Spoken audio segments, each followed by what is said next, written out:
देवराज भैया वाह। हो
अच्छा बाबूजी,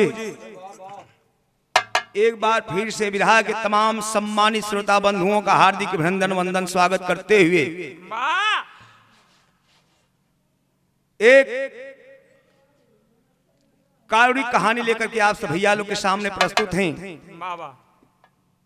आज बाबा किनाराम स्टूडियो के माध्यम से रिकॉर्डिंग कर रहे हमारे छोटे भाई अजय लाल यादव जी के देखरेख में, और ये विधा आप सब भैया लोग भोजपुरी म्यूजिक मंच के माध्यम से सुनब देखब। आइए मास्टर साहब, भूमिका संकेत है।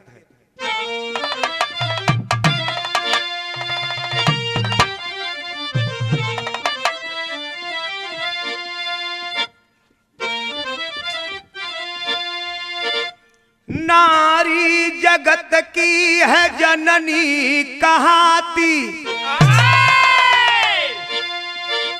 कभी मोम पत्थर बन जाती है नारी।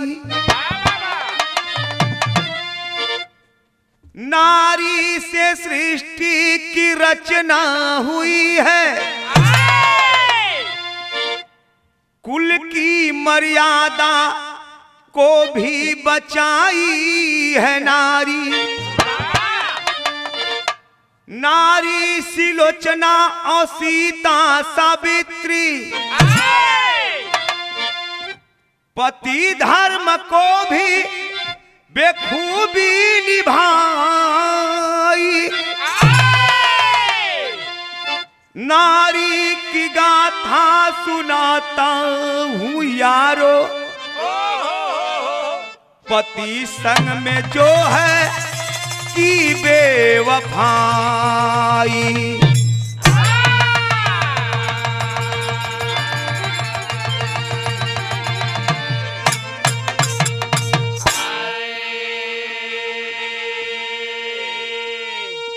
बिरहा के सुनने वाले बाबू भैया लोग, बिरहा से प्रेम रखने वाले हमारे हम उमर भाई, पढ़े लिखे समाज के लोग जरा कवि के लेखनी पे गौर करेंगे।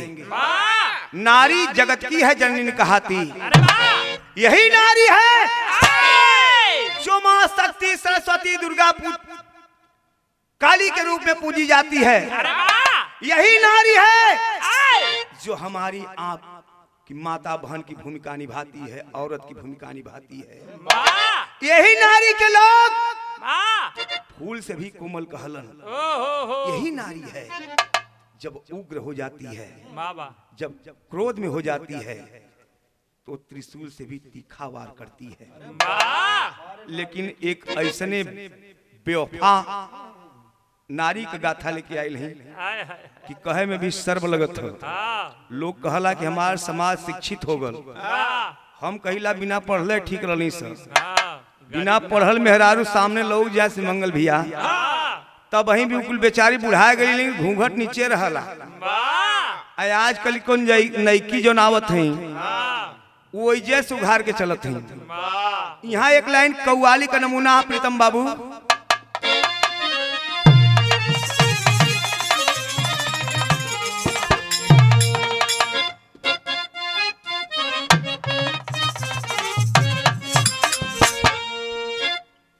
इहो कोनो दिल टूटल आशिक आवाज है।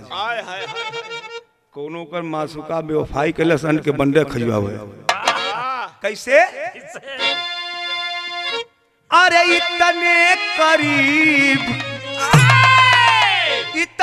करीब आंख दगा दे गई मुझे। या लाल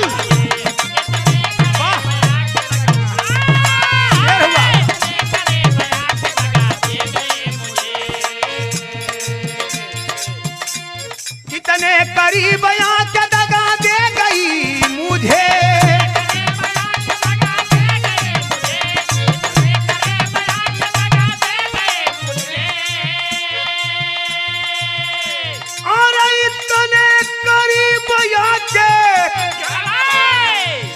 दगा दे गई मुझे। मैं बुझ रहा था यहाँ के हवा दे गई मुझे।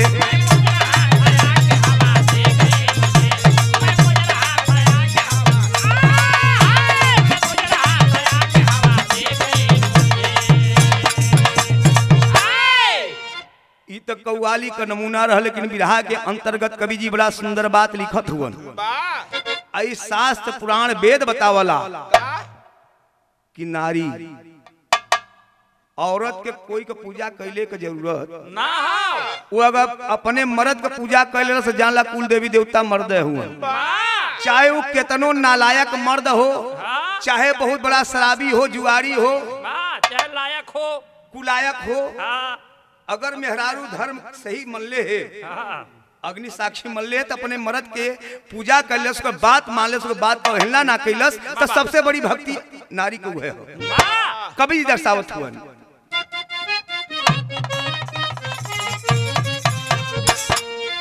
अरे नारी वही है पति का सम्मान जो करे।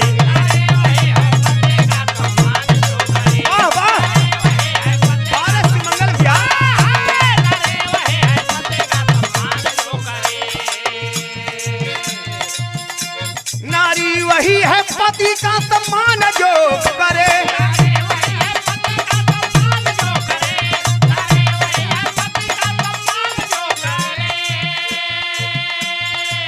और नारी वही है पति का सम्मान जो करे।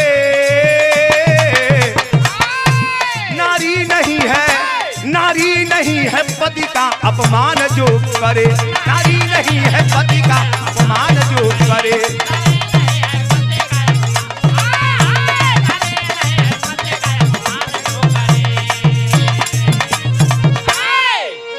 एजे से नजम का भाव लगा था प्रीतम बाबू।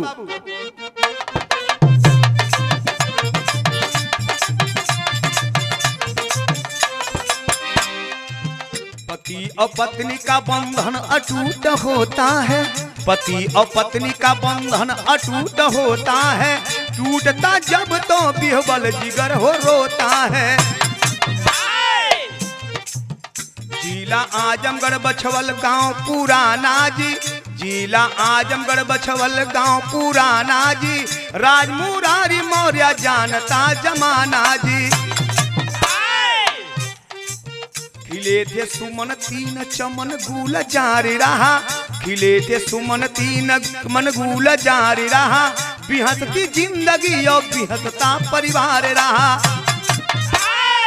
समय के चक्र में इंसान जब कि फंसता है। समय के चक्र में इंसान जब कि फंसता है।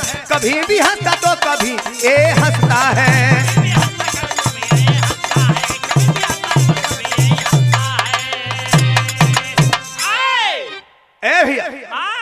कहानी की शुरुआत ऐतिहासिक धरती आजमगढ़। आजमगढ़ जिला के अंतर्गत बछावल गांव के रहे वाले बड़ा ही सम्मानित परिवार है बाबूजी राम मुरारी मौर्य, जो पेशे से सरकारी अध्यापक हैं। भगवान का दिहल 3 गो संतान। बड़े बेटे का नाम अशोक, छोटे बेटे का नाम विनोद और सबसे छोटका दुलुआ बेटा के है आलोक मौर्य। ए बाबू तीनों लड़कन के बड़ा लाड प्यार के साथ राम मुरारी मौर्य जी पालत पोसत हुवन। लड़कन के शिक्षा दीक्षा देवे काम शुरू कैलन। धीरे धीरे समय बीता था। 2009 खुशी का दिन आया। सबसे छोटा बेटा आलोक मौर्य प्रयागराज इलाहाबाद से पढ़ करके आया और ट्राई किया नौकरी के लिए और 2009 में सफाई कर्मी हो गया। 2009 में सफाई कर्मी भइलन और उनके छोटे चाचा जे प्रशासनिक हुवन, फोर्स में हुवन, यही बनास चिड़ई गांव में सर्विस करतलन।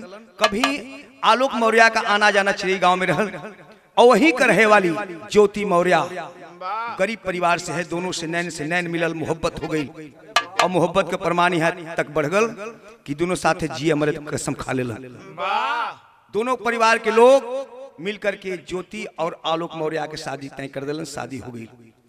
समय सुहाग रात के आगल कवि जी यहाँ लिखत हुवन। सुहाग रात कक्ष में जब आलोक अपने धर्मपत्नी के पास पहुंचल हुवन, धर्मपत्नी ज्योति हंस के एगो बात कहले बिया। का कहले बे?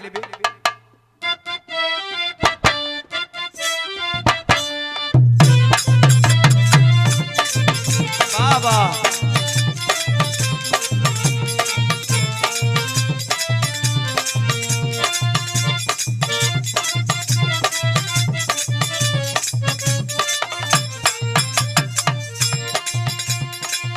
कौनो दुल्हा दुल्ही का बात है। इतना दुल्हवा दुल्हिया के दे के मुस्किया के आरे तिरछे लेते हो। कहलस का करतालू बुले हो, का करतालू बुले हमके देखावना।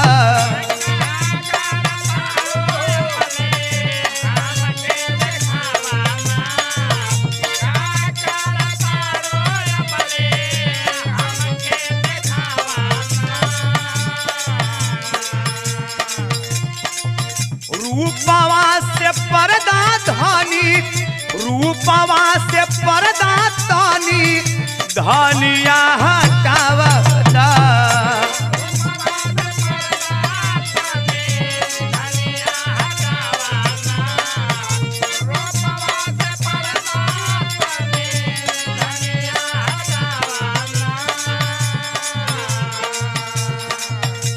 तो मेहरुआ कहलस माथे पर हम विदिया लगवली,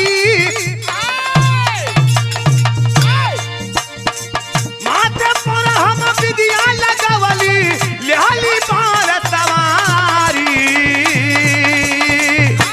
बलमजी सड़क जहाता, बलमजी सड़क जहाता, कमर से इस टोन वाली साड़ी। बलमजी सड़क जहाता,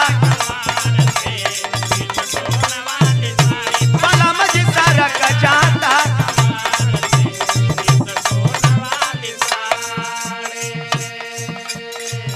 गौर करेंगे बाबूजी, आज सुहाग रात है। सुहाग रात कक्ष में पति पत्नी दुल्हा दुल्ही दोनों बैठल हुवन। ज्योति मौर्य अपने पति देव से मुस्किया के एगो बात कलस की जी सुनी ना। आलोक बोला बोलो का कहलस? पढ़े के मन बाटे राजा जी, पढ़े के मन बाटे हमके पढ़ाई ना।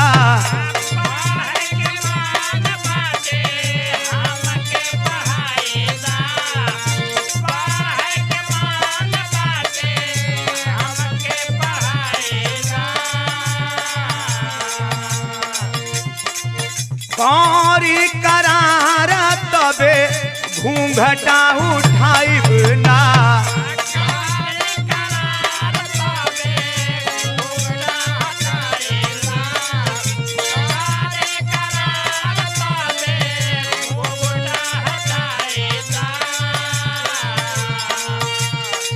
वादा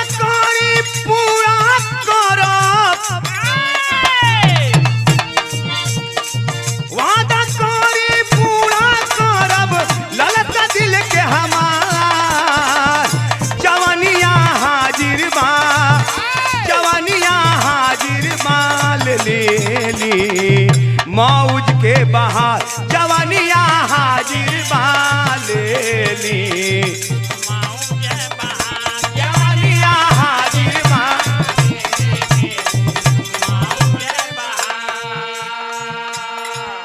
ज्योति मौर्य आलोक मौर्य से एगो बात कहलस।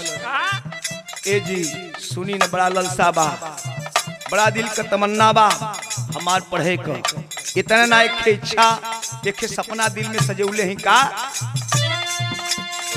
बन के एसडीएम बाटे सपना हमार जी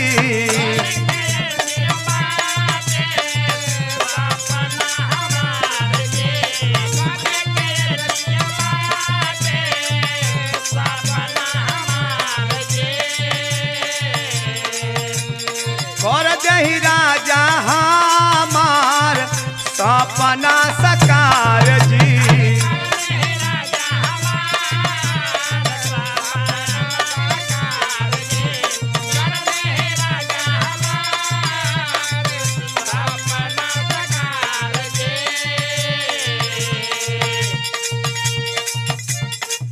गुलशन में हरियाली आइल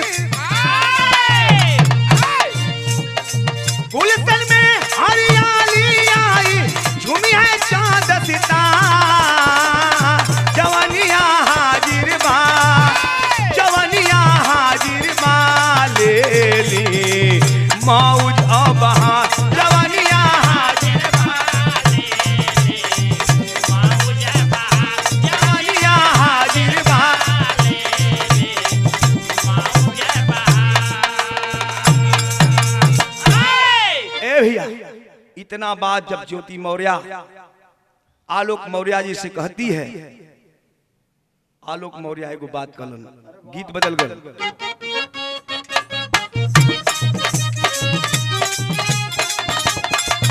ओ हो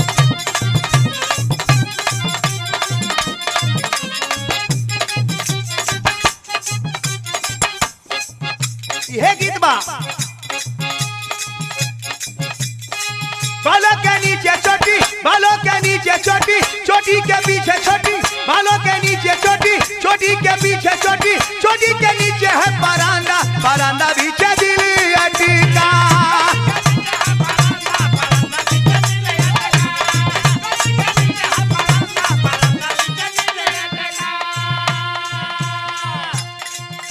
लेकिन आलोक ज्योति मौर्य से एगो बात कहलन सुहाग रात के दिन।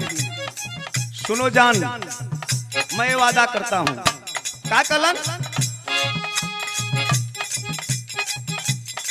तू ही त जान हऊ तू ही परान हऊ तू ही त जान हऊ तू ही परान हऊ तोहरे मदे दे कुर्बानी ए रानी सब सब कहतानी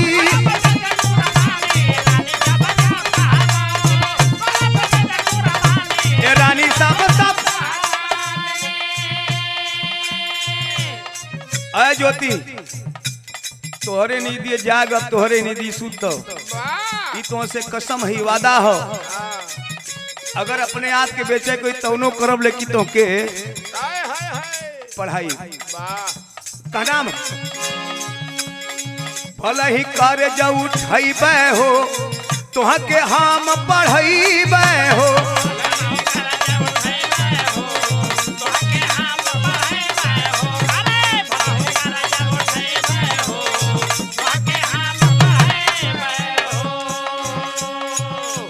के पढ़ावे खातिर कर्जा भी लो कोई तो कर्जा लेके पढ़ाई ई हमार तो से कसम हो वादा हो।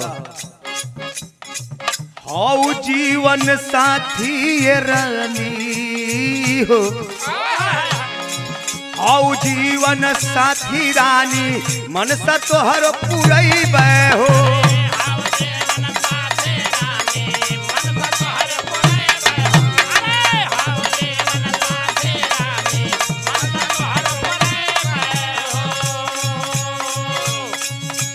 पीछे हाटी समना होई हो डट के कदम ना पीछे हाटी समना होई हो डट के भलाई उठाई परेशानी ए रानी सब सब कहतानी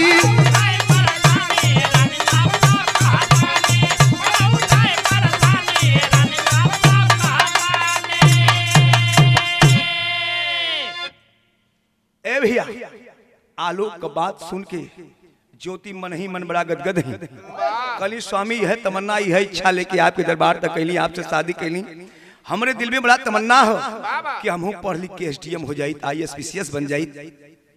आलोक ले जा करके इलाहाबाद में एडमिशन कराता है। शिक्षा धीरे धीरे बढ़ल, 5 साल का समय बीतल। 2015 में जाकर के ज्योति मौर्य इंटरव्यू देती है और पास हो जाती है। और इतना नहीं, पूरे हिंदुस्तान में 16वां स्थान पाती है। और 2015 में SDM बन जाती है। साथ ही साथ एक खुशी और वो परिवार में आयल। वो खुशी का रहल, वो परिवार में जोड़ुआ 2 बच्चन का जन्म भयल ज्योति मौर्य के तन से। बिरहा के शैली में संकेत बा।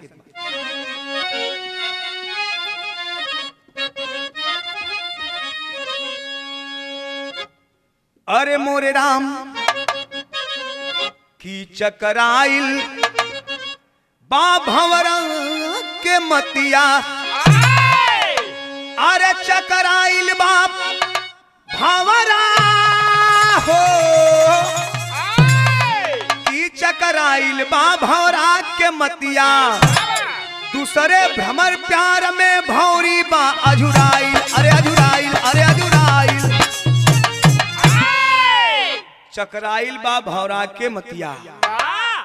दूसरे भ्रमर प्यार में भौरी बा अजुराई।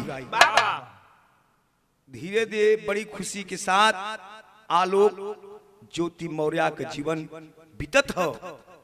ए बाबू, अचानक 2020 का वो दिन, जिस दिन फेसबुक के माध्यम से एक ऐसे इंसान से, जिस इंसान का नाम बताया गया मनीष दुबे, फेसबुक के माध्यम से मोहब्बत हो गई। और मनीष दुबे कौन है? होम गार्ड जिला इंचार्ज। जब मोहब्बत हो गई, अचानक एक दिन सरकारी आवास पे मनीष दुबे अपनी प्रेमिका ज्योति मौर्य के साथ शयन कक्ष में निर्वस्त्र है।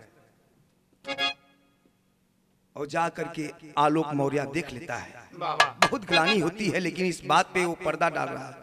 जैसे गांव में लोग कहला कि अरे मर्दवा सुनला तो तू झुआ माटी ना रख देला कि तू पा गई रह।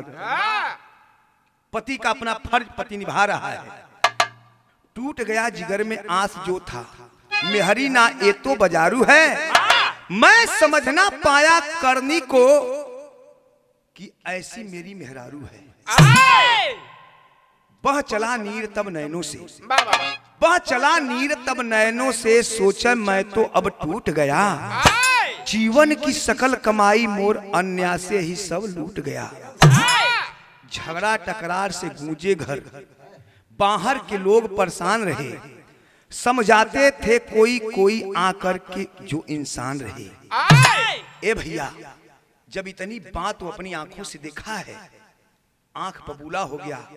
दिल में बहुत दर्द है, बड़ा दुख हो, लेकिन वो अपनी औरत की बात को किसी से शेयर नहीं करना चाहता था। लेकिन जब धर्म पत्नी ज्योति मौर्य घर पे आती थी तो रोज, अब तो अनबन हो गल दोनों में कसाकसी हो, झगड़ा हो।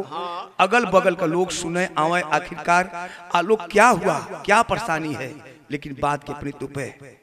धीरे धीरे समय बीतत हो। रो पड़ी मेदनी बिहुबल हो। अरे रो पड़ी मेदनी बिहुबल हो आलोक के गरुड़ रुलाई से। रो पड़ी मेदनी बिहुबल हो आलोक के करुण रुलाई से। थूकता जमाना जी भर के अब ज्योति की बेवफाई पे। जब ये पर्दाफाश हुआ, जा करके आलोक मौर्य प्रयागराज घूमनगंज थाना में एप्लीकेशन FIR किया, लेकिन कोई सुनवाई नहीं हुई। परेशान हो जाता है बेचारा आलोक। सोच रहा है मैं तो अब किधर का भी नहीं हुआ, क्या करे क्या ना करे। रो रो के झंखत है। बिरहा के पापड़ में संकेत।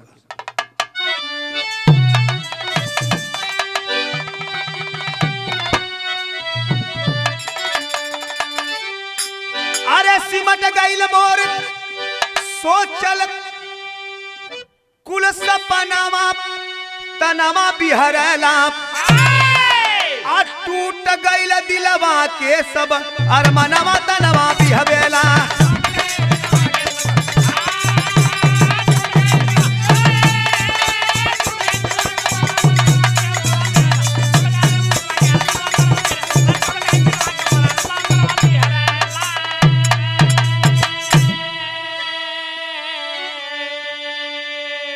रो रो करके आलोक यही कहता है, अरे रो रो करके दुनिया वालों से कहे आलोक बचनिया, रुपया कर जुटा के पढ़ौली पढ़ गईली मोरनिया।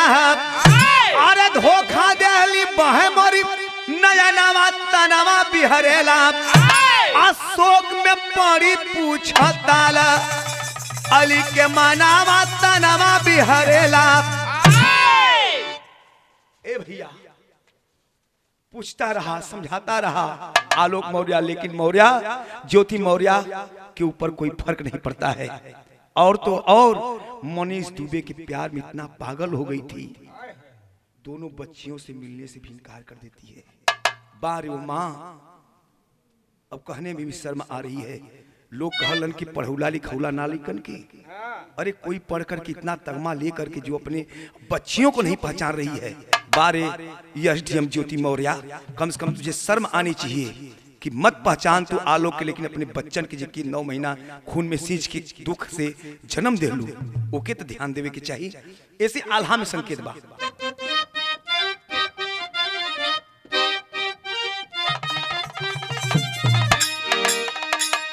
आए हे हाँ हाँ हाँ हाँ,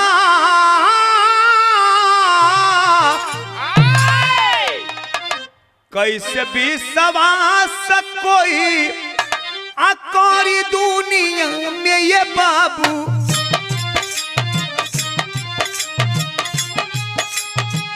नारी के करनवा लोग रोव जार बेजार।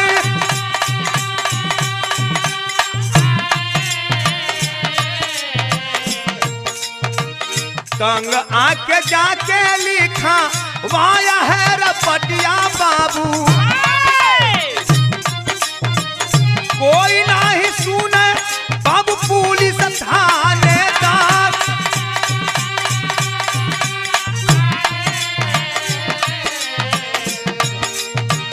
ये हमारे सीएम साहिबा खुशियां मनावे पंचो,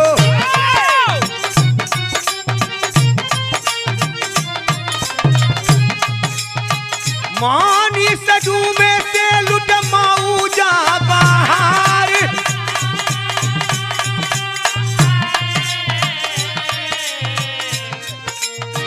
पीतल पूछ दीन मचल भारी बाटे सोरवा भैया, चैनल मीडिया सब दिखावा ई जहार।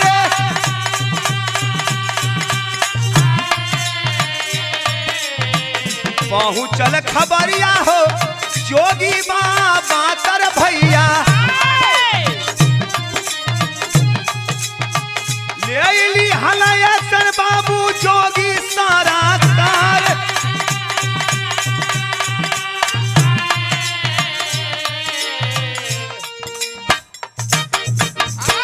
ए बाबू चारों तरफ से परेशान हो गया, अब समझ गया कि मुझे कहीं न्याय नहीं मिलेगा।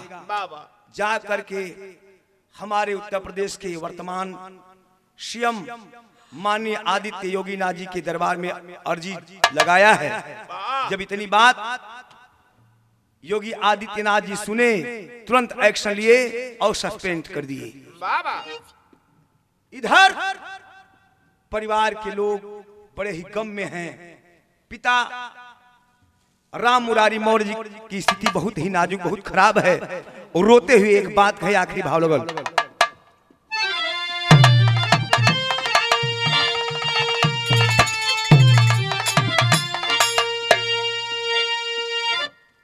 अरे तझंख मालिया लागे मर बिरानी बगिया, अरे सी चल गुलशन मोर जोरता लगल बयगिया।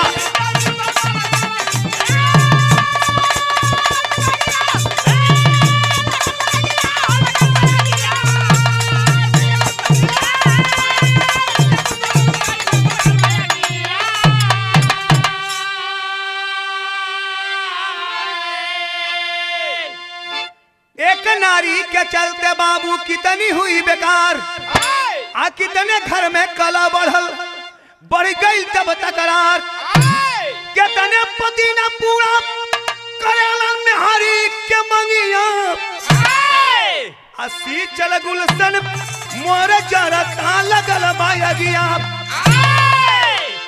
ए बाबू, एक समय वो था त्रेतायुग का जिन्हें लोग पतिव्रता कहते हैं। माता सीता, भगवान श्री राम का एक बार आदेश हुआ, एक धोबी का ताना सुनने के चलते माता सीता गर्भवती अवस्था में भी घर छोड़ करके चली गईं। और एक है एसडीएम ज्योति मौर्य, यही लेकर नाम बा। अरे बाहर ज्योति ऐसन कैलू सोच सकल जमाना, आ तोहरे ऊपर गावल जाता बिरहाई जमाना।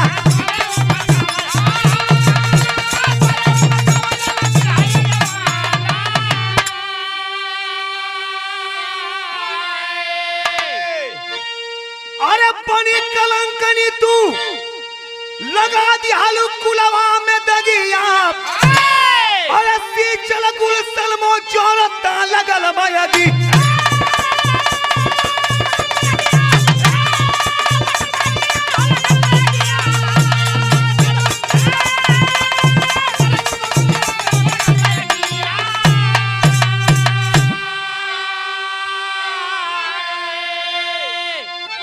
गुरु बिहारी, गुरु गणेश, गुरु रामलाल गुरुकारी, स्वर्ग से चंद्रिका कवि बच्चन जी बने पुजारी, की चकराइल भौरा के मतियाम, आशीष कवि सुरेंद्र का में हर पढ़ाई, चकराइल